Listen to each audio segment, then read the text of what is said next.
Magluluto tayo ngayon guys. Ang lulutuin natin ngayon ay hipon. So ipapakita ko sa inyo. Sample lang, sa sample tayo and samahan nyo ako. So yun guys, gamit ko nga pala is wrapper ng lumpia lang to guys. Yan. Lumpiang wrapper lang siya. Hinati ko sa gitna. So ganyan na siya, no. Ibabalot natin diyan yung ating binabad na hipon.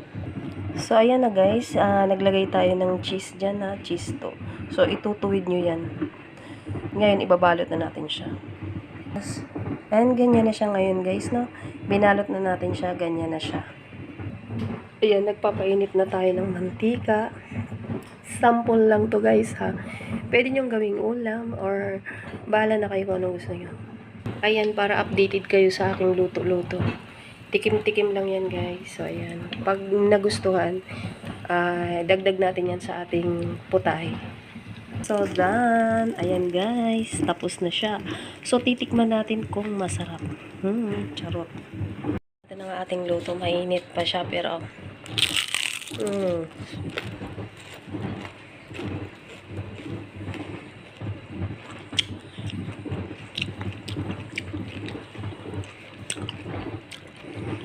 hindi ko alam kung anong kulang.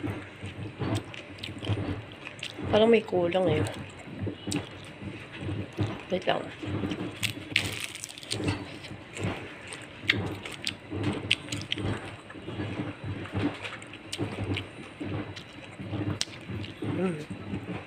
Pwede na rin.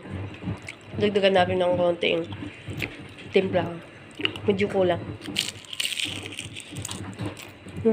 Ganun siya. Mainit. So, pwede na. Thank you for watching. Dagdagan kong timpla.